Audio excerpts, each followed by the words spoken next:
The situations portrayed in this program are very dangerous. They have been performed by trained professionals in order to replicate worst-case scenarios of real-life hazards. Viewers should not, under any circumstances, attempt to replicate any of the situations presented in the program. Coming up on House Hazards. The team unleashes a gardening nightmare. This thing is a huge hazard. Brendan's doppelganger feels the heat. Burn, dummy Brendan, burn! And an uninvited guest crashes a dinner party. Home, sweet home. Well, not as sweet as you might think. Your house is really out to get you. There are thousands of hazards hiding in every home, and our team of experts will separate the fiction from the facts so you can avoid domestic meltdown. Scientist Francesca will expose the hidden dangers lurking in every home. Engineer Dan will show you how everyday appliances can turn from labor-saving to life-threatening. And special effects expert Brendan will recreate the worst-case scenario.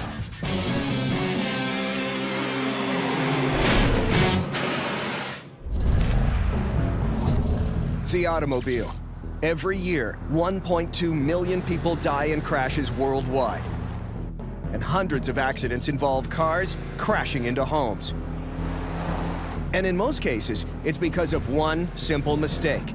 The driver failed to step on the brakes in time to avoid a collision. The hazard team wants to find out what kind of damage a car can do to your home. First, they're setting up an experiment to test their brakes. 35, 36, 37, 36, 35.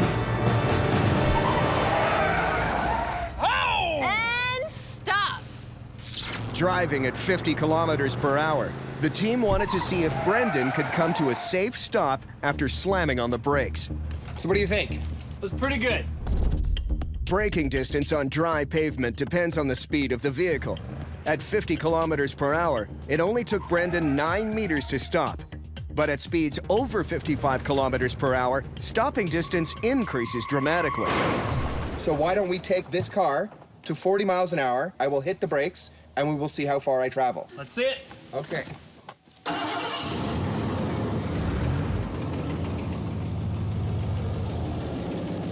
Ideally, Brendan has exactly the right amount of space he needs to stop completely.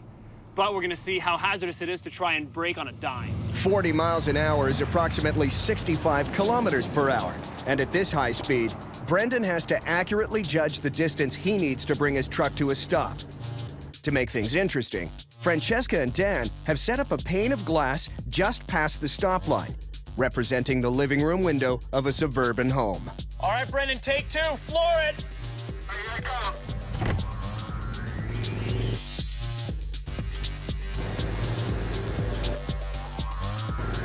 36, 37, 40, 42. Holding at 42, 43. But before the team shows you what damage a car can do to a real house, Brendan is going to test out the Lawnmower, a hazard that sends 80,000 Americans to the ER every year.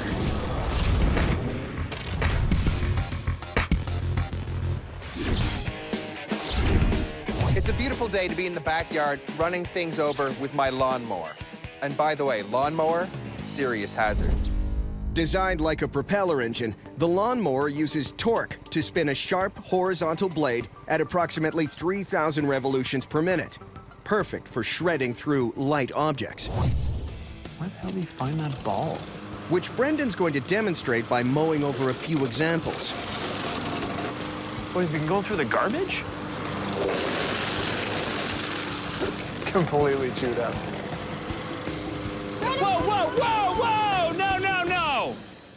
If you're gonna push this hazard this far, I want to be able to appreciate the destruction. If you run over it like this, we're gonna miss everything that happens. Yeah, all the good stuff is under there. Okay, how do we do that? Give us a second, and we're gonna rig something up so we can watch the chaos that happens when you run over stuff. He likes to mess things up, but I want to understand why they're getting messed up and how. That's why we got to take this hazard to a new level. As strong as it is, the Lawnmower can't cut through everything. But what it doesn't cut, it can propel at 320 kilometers an hour towards anyone standing in the line of fire. You got some debris for me? Exactly why you're supposed to check for hard objects before cutting the grass. Awesome. In this pile, we have all sorts of debris that's gonna go flying. We have kids' toys, marbles, rocks, all things that when they go airborne, pretty dangerous. I'm excited. All right, we're good to go, Brendan. All right, I'll start the mower. Let's do it! Yeah. 6 meters away from the lawnmower, the team has set up a wall of glass jars, which, when full, are stronger than your skull. All right, here I go!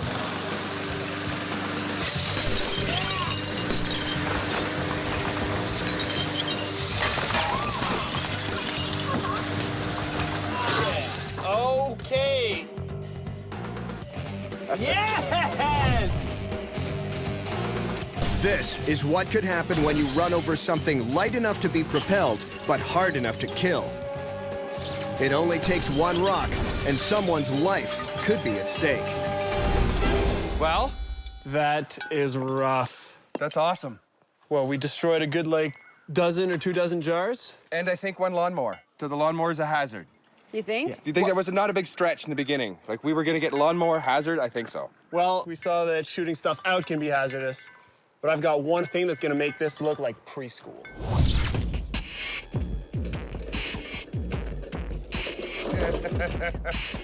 All right, I agree that projectiles in a lawnmower, very scary. What I'm afraid of is the blade flying off. Yeah. I've released this blade, I've taken out all the notches that keep it on the drive shaft, and then I rigged this quick release. So whenever I get the blade spinning, I can just fire it off. Corrosion and poor maintenance can actually cause lawnmowers to release their blades. And Dan is going to test this hazard by setting up a potential bloodbath in the backyard. The team is testing how hazardous a lawnmower can be, and they've designed a scenario to show the damage a loose blade can cause.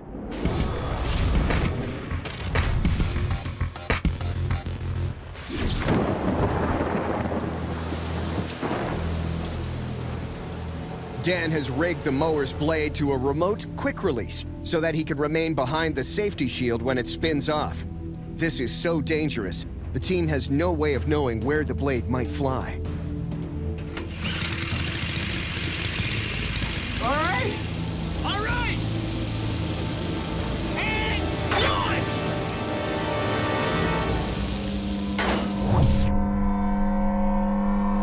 Whoa! Oh, yeah. Really? Yes? What happened? It actually went that way instead of that way, so really unpredictable. And look how much power it hit with. It actually bent the blade. That's unbelievable. You know what? You got it to fly off while it was running, and that just confirms how hazardous we thought it was. So where did it hit? It actually hit right behind your head. It just goes to show you, you can't predict where these things are gonna fly off. Definitely not. But there's one hazard you can always predict: human stupidity. And when it comes to the lawnmower, it's the most hazardous of all, even though it could be entirely avoided. Hey, Brendan, we're in position. It only takes a second to drive over your foot with a lawnmower, which is why Brendan is using a pig's foot to simulate the carnage that happens when a human appendage gets caught in the blades. Are you guys ready? Ready! And 3, 2, 1.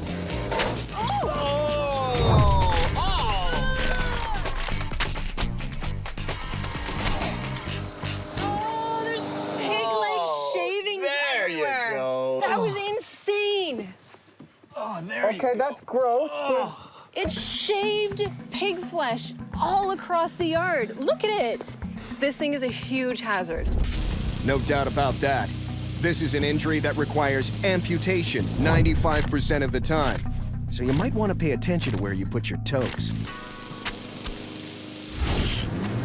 The hazard team is testing the forces behind a vehicle plowing into a house. They've set up a pane of glass on a paved road and asked Brendan to bring his truck to a complete stop while going over 65 kilometers an hour.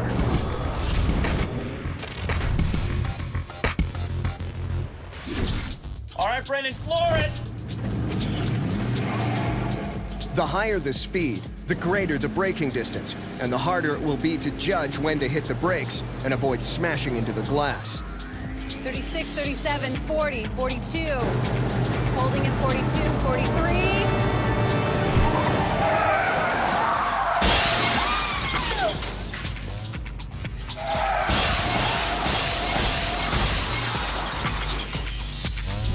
Driving at full tilt, Brendan slams on the brakes, but fails to stop in time. If this were a house, Brendan's truck would be inside the living room. Was that enough braking room? I'm gonna go with no. What was that like? That was fun. I'll do that again. Just a small increase in speed made a huge difference in stopping distance. Now that we know how this could happen, the hazard team wants to find out just how much damage it could do to a home. Let's go check out a spot where we can do it. Okay.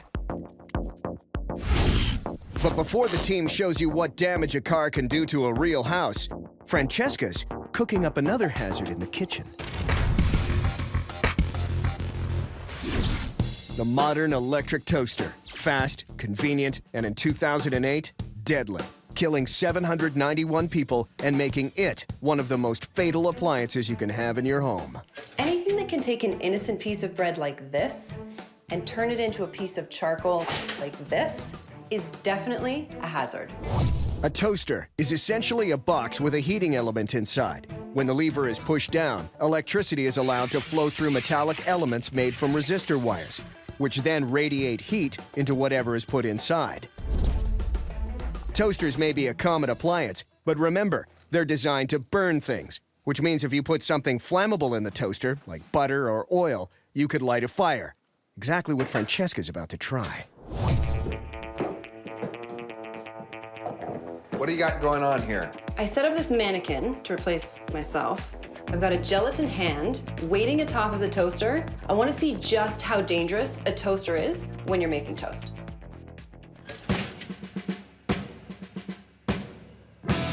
Oh, Getting smoke. Within seconds, the coils inside have heated up to 650 degrees, 300 degrees hotter than the flash point of olive oil. If one drop of oil touches the wires, the toast could instantly ignite. Okay, well, it works. We definitely have a toaster fire. Even with less oil than used here, buildup over time can easily spark a deadly fire. Never put oil in a toaster. And it's gone. See, even the mannequin knows to take their hand off a burning toaster. Burning plastic. I'm out of here. This is pretty hazardous. You think you can do better? Yeah, I think I can do better than that. The situations portrayed in this program are very dangerous. They have been performed by trained professionals in order to replicate worst-case scenarios of real-life hazards. Viewers should not, under any circumstances, attempt to replicate any of the situations presented in the program. Francesca has shown that buttering your bread before putting it in the toaster could result in a very hot breakfast. But Dan thinks the toaster has a far deadlier hazard card to play. When the toaster was first brought to market, it was one of the first appliances to come with a warning label in every box. And there's a reason why. Electrocution. To show you how dangerous this is, I'm gonna do what everybody knows you should never do. Stick a knife into a toaster. Since I want uninterruptible power for this, and the house's power supply has some safeties built into it, I'm gonna use these car batteries. Just like Francesca's experiment, Dan is using a gelatin hand with resistor wires put inside, which are designed to conduct inefficiently and turn current into heat, showing how electricity can move through the body. In order to understand an electrocution, it's important to know the difference between volts and amps. If we think of an electrical current as a waterfall, the height of the waterfall would be the volts, and the amount of water falling would be the amps. That's why it's better to get hit with, say, 15,000 volts and 0.1 amps, like a raindrop falling from really, really high, instead of getting hit with 120 volts and 20 amps, kind of like a swimming pool falling on your head. Dan's two car batteries are each only 12 volts, but the toaster will draw from them as much as 13 amps. Here we go. Less than the standard capacity of a kitchen power outlet, but more than enough to cause a severe electrocution. Oh, you see that? Oh, wow. Oh, it's melting right through. That's great.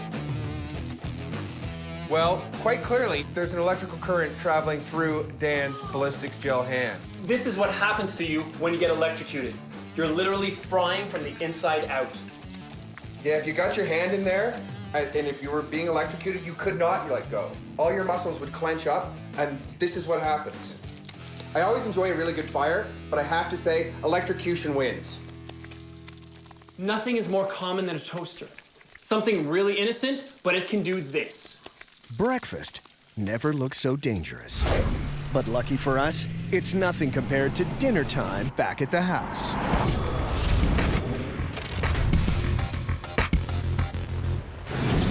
The hazard team's testing how bad the damage could be if a car rams directly into a house.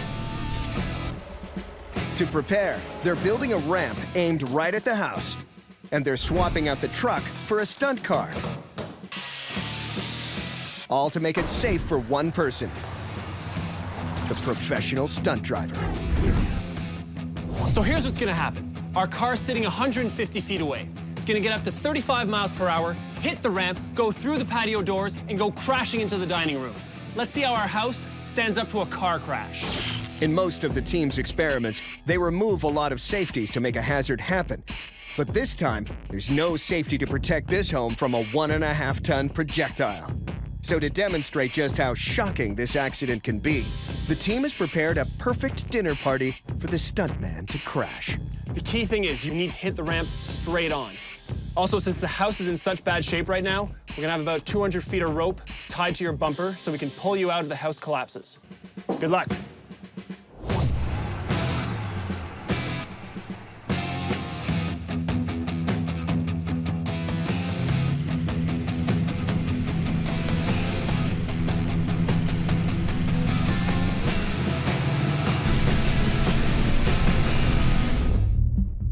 With dinner set and the engine hot, the team's crash test is ready to go. In 3, 2. But before the stuntman puts his pedal to the metal, Brendan wants to test a real hazard that could happen to any wannabe handyman.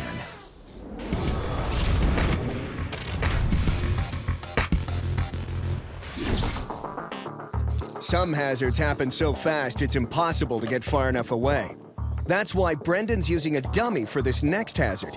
He doesn't want to be anywhere nearby. Propane is used by over 8 million people in North America, but it doesn't take a dummy to know that this is dangerous stuff. These little babies cost us over $29 million in property damage every year. That's an expensive barbecue. The hazard team has already shown that a propane canister has a safety built in, allowing gas to be released slowly so it doesn't explode. Even an empty container can be explosive if the safety is bypassed, which is what Brendan's about to demonstrate. He's going to drop an oxyacetylene welding torch next to a propane tank. Exactly the kind of scenario that could play itself out in garages everywhere. It's time for this dummy to burn that dummy. A gas welding torch like this one burns close to 4,000 degrees and can cut through steel almost instantly. Meaning, if this situation happened by accident, you'd have only seconds to react.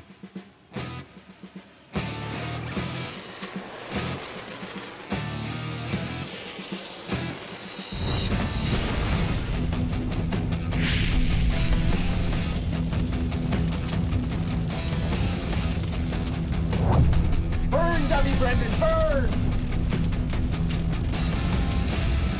Propane tanks might seem relatively safe, but you'd be a dummy not to take them seriously. There's only room for one Brendan. It wasn't him. The team is investigating what kind of damage a car can inflict when it crashes into a home. 45 meters away is a car with a stunt driver ready to roll at 55 kilometers an hour towards the house.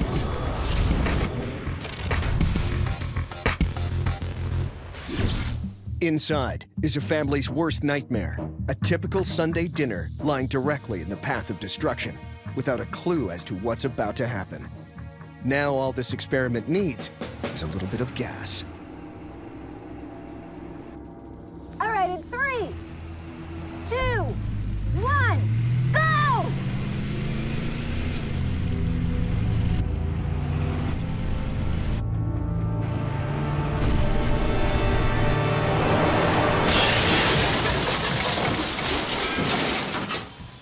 Well, that ruined dinner.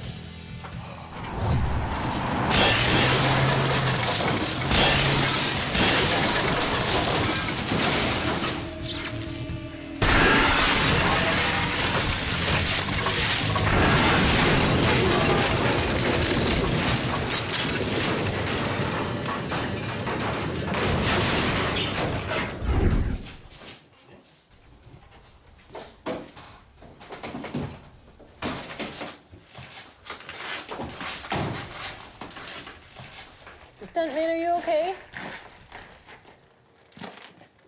You know what? That guy's okay. Let's check out the damage.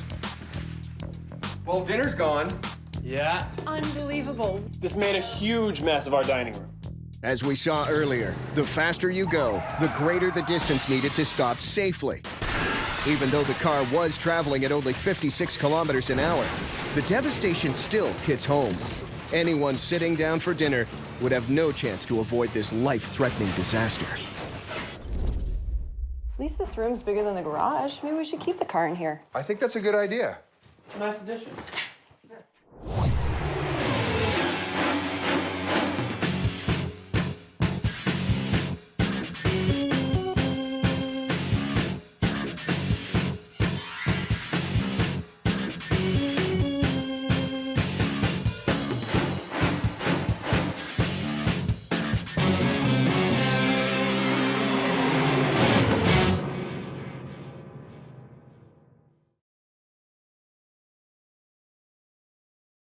The situations portrayed in this program are very dangerous. They have been performed by trained professionals in order to replicate worst-case scenarios of real-life hazards. Viewers should not, under any circumstances, attempt to replicate any of the situations presented in the program. Coming up on House Hazards, how your home reno This is the hazard in this room. can become a home demo, furniture that can set itself on fire, and a hot tub party you won't want to miss. Home, sweet home. Well, not as sweet as you might think. Your house is really out to get you. There are thousands of hazards hiding in every home, and our team of experts will separate the fiction from the facts so you can avoid domestic meltdown. Scientist Francesca will expose the hidden dangers lurking in every home. Engineer Dan will show you how everyday appliances can turn from labor-saving to life-threatening. And special effects expert Brendan will recreate the worst-case scenario.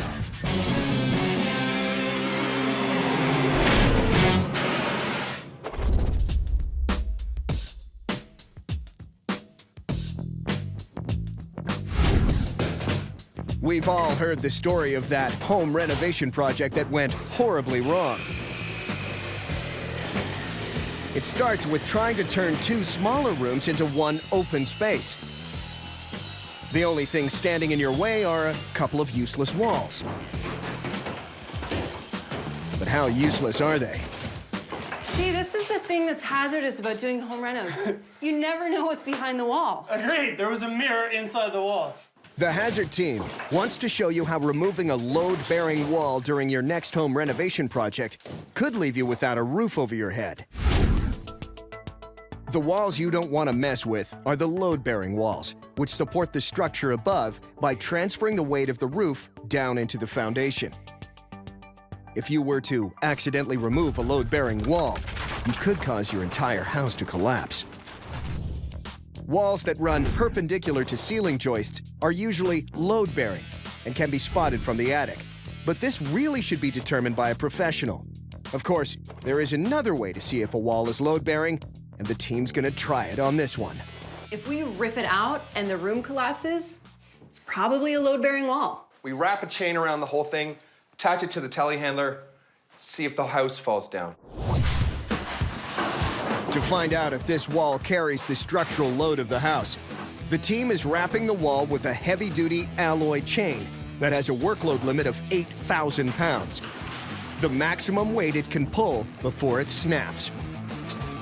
When the telehandler shifts into drive, it should pull down the wall completely. Got it? Okay. If it's a load-bearing wall, it could also pull down the second floor. We're hoping to rip this wall clean out. So we put one chain around the top, and this one goes all the way out to the telehandler. All right, chain is coming through. Believe it or not, people rig similar systems to their pickup trucks to do exactly the same thing. Chain's good. All right.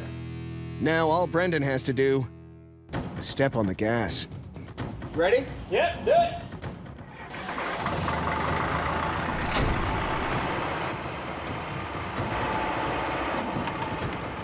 But before they find out whether removing this wall will bring the whole house down, Brendan and Francesca want to show you how one piece of your furniture might be trying to kill you.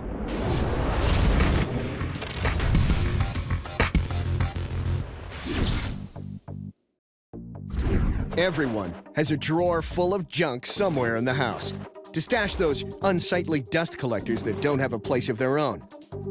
But as Brendan is about to show you, it's what's inside your junk drawer that you really have to worry about. Let's see what's in here. We got some matches, a cat toy, some paper napkins and some candles, some lighter fluid. This is pretty standard stuff. But this one small 9-volt battery could change that in an instant, turning this into a real home hazard. What makes 9-volt batteries so dangerous are the unprotected posts. One gives off a negative charge, and the other a positive charge. When these posts come in contact with the thin iron strands in this steel wool pad, it completes a circuit of electricity, sparking a fire that is fueled by the air that flows inside the fibers.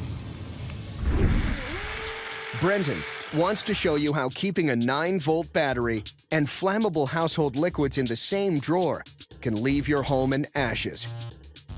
He's tied a fishing line so he can remotely pull the battery into contact with the steel wool, mimicking the motion that happens when a drawer is opened and closed. The drawer's now rigged. All I have left to do is drop in this fan for a little air movement, pull the string, and we're ready to go. You ready? Ready. Right on, okay.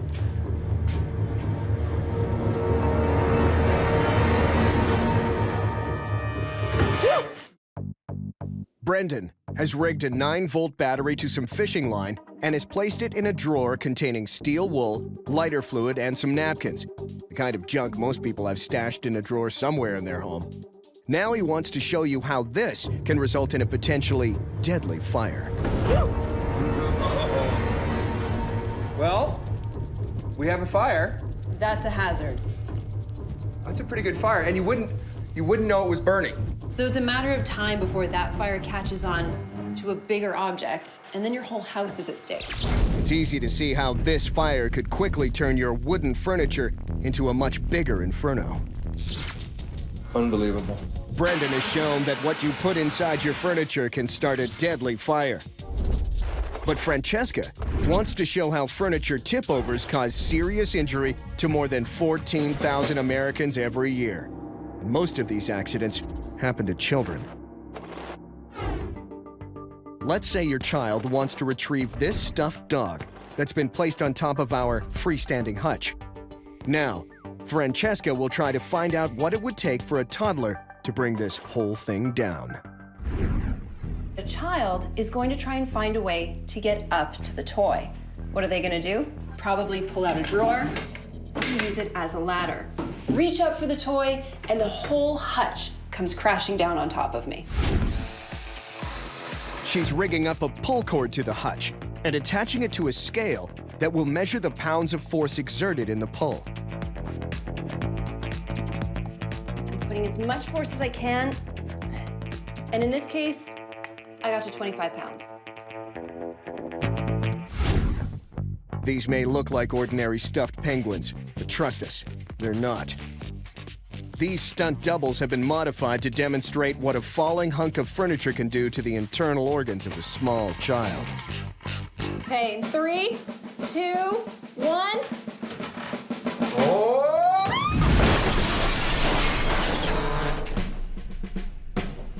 Well, that worked.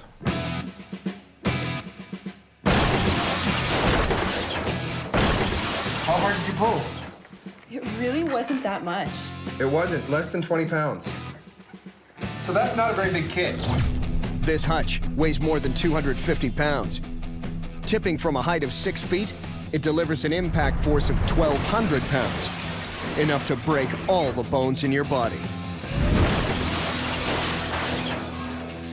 Let's find our penguins. Hold on, you ready? Oh, there he is. He feels a little broken. Oh, man. Devastating injury. So is that his internal organs? That's pretty bad. Completely split open. These broken watermelons only hint at the true damage this falling hutch could have done to real children. The entire weight of the hutch landed on the penguin's torso and head. It took 20 to 25 pounds of weight to make this hutch come crashing down. That's not even the size of a 6-year-old child. People either need to anchor their furniture to the wall or really show their children that this is not something to be played on.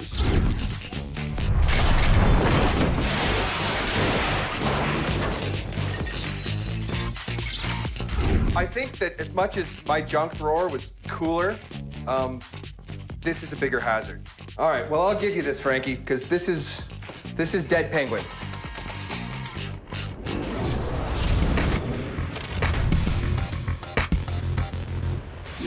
Ready? Yep, do it.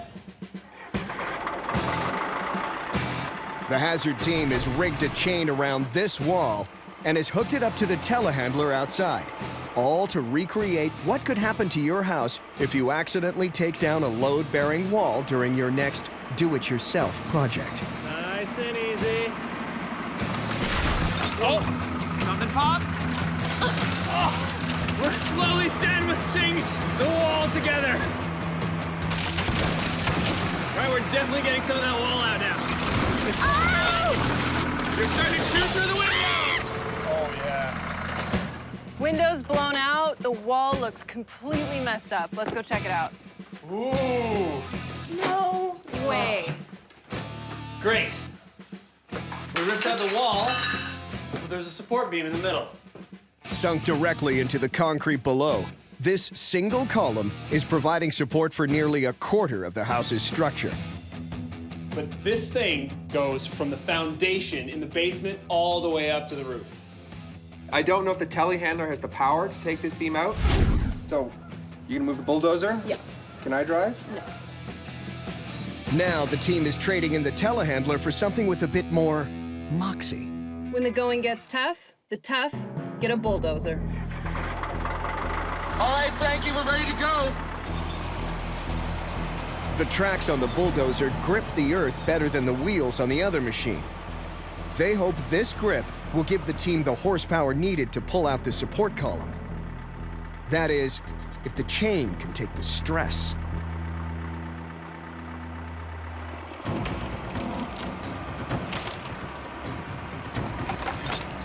Keep going, keep going, keep going, keep going. Keep going, keep going. Oh, chain snap. Chain broke. Oh, Hold it stop right it, there, just Frankie. cut it.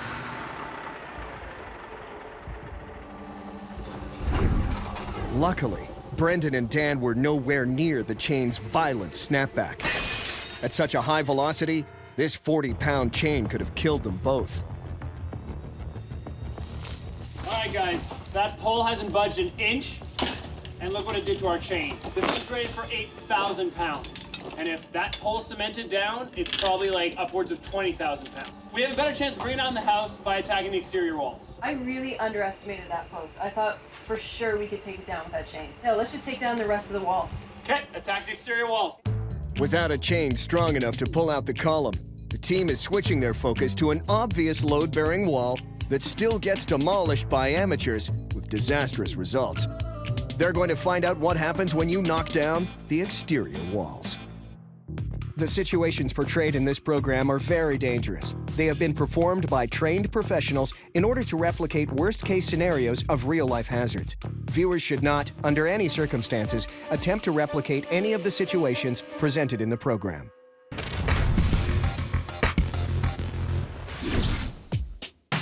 The backyard barbecue. Summer isn't the same without it.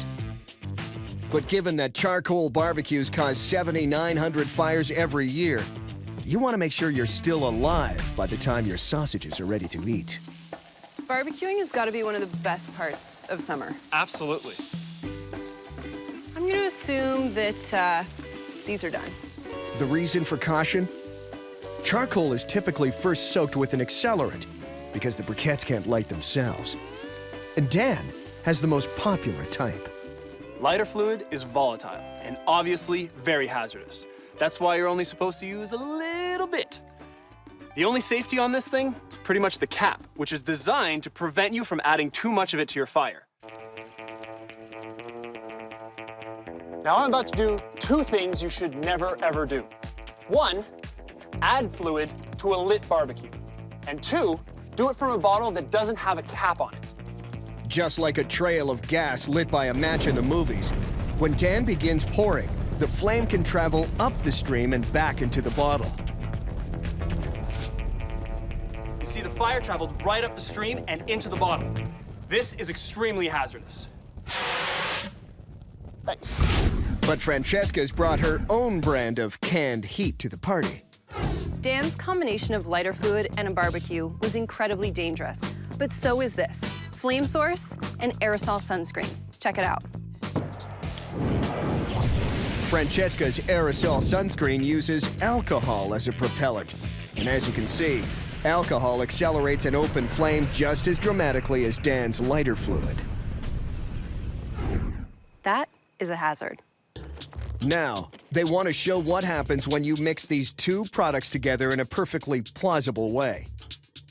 They've invited a few friends over, who gather round the barbecue. In order to prevent a sunburn, everyone applies generous amounts of sunscreen. But little do they know, they're being set up for a much more severe scorching. The final factor? An open flame, which Dan and Francesca will trigger remotely. Let's barbecue. Count it down. 3, 2, 1.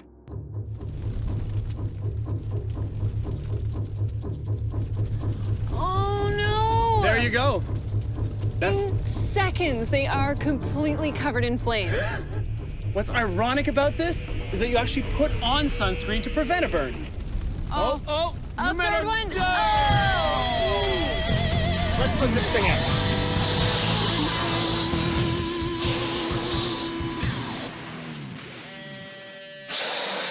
This is making me rethink sunscreen entirely, especially while I'm barbecuing.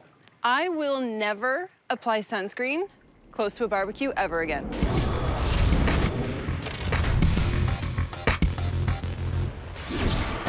In an attempt to demonstrate the perils of improving your home without the proper know-how, the team has been attempting to remove a load-bearing wall. But so far, the house hasn't given in so easily. We're slowly sandwiching the wall together. Fighting back by snapping their chain. So the team is switching to a more over-the-top load-bearing removal.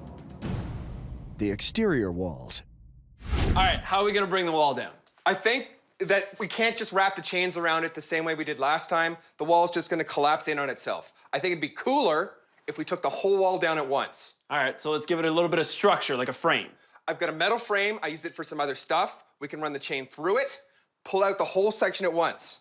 Nice. The exterior walls on a house are almost always load-bearing. Hey, Brandon, I'm through! They're placing this frame against the studs of the wall inside and rigging it to a new set of chains, distributing force across the width of the wall and up the support structure of the second floor. You got it? Yep, I got it. Our approach here is not that elegant. We've literally wrapped the wall in chains, and we're gonna pull it with a bulldozer.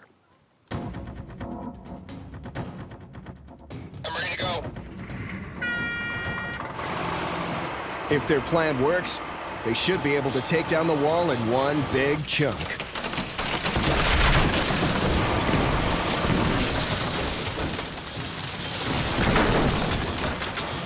Amazingly, the house still stands.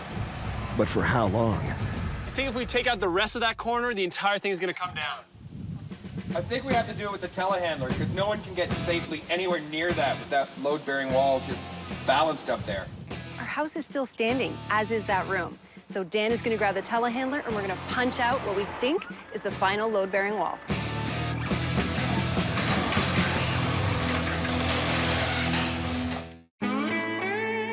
Hot tubs can be a luxurious escape from a hectic world, but they're far more nefarious than they look. In the last 20 years, they've sent more than 90,000 people to hospitals and killed dozens more. I just got out of a nice warm tub, and now I have to drain the water. But why drain it out when I can blow it out? When hot tubs explode, it's normally due to malfunctions in their heating systems, which are often fueled by natural gas. When an open flame meets flammable pressurized gas, the possibility of an explosion always exists. It might be a freak occurrence, but no matter how rare it is, you probably don't want to be bathing when a propane heater springs a leak. To demonstrate how dangerous this can be, Brendan has submerged a gas bomb and has rigged a remote ignition system to recreate what that hazard looks like.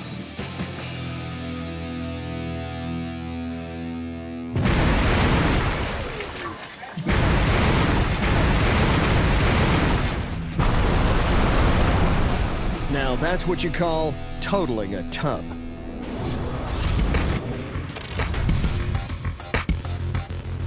Ready to go.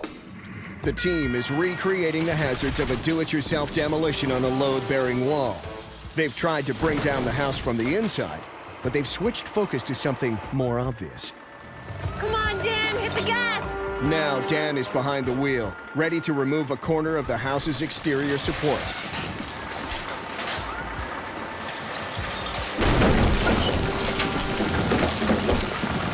The first floor wall is completely gone, and yet the house is still standing. Come on, Dan, that last corner, just tear it out!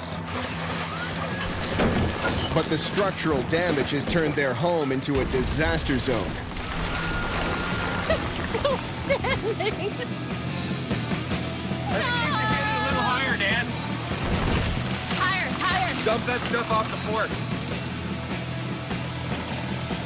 What is holding that up? Dan, whatever it takes to bring this down, just go for it.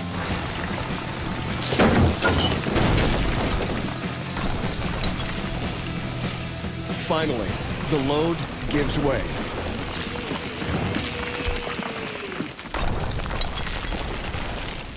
If you're going to do it yourself with a load-bearing wall, let this be a lesson in what not to do. Oh, yeah! Oh, it definitely opens this place up. This is hazardous, mainly because it's so unpredictable. We had no idea what it was going to take or when it was going to give. The destruction behind me should give you an idea of how important it is to appreciate load-bearing walls. If you knock those out, this is what could happen.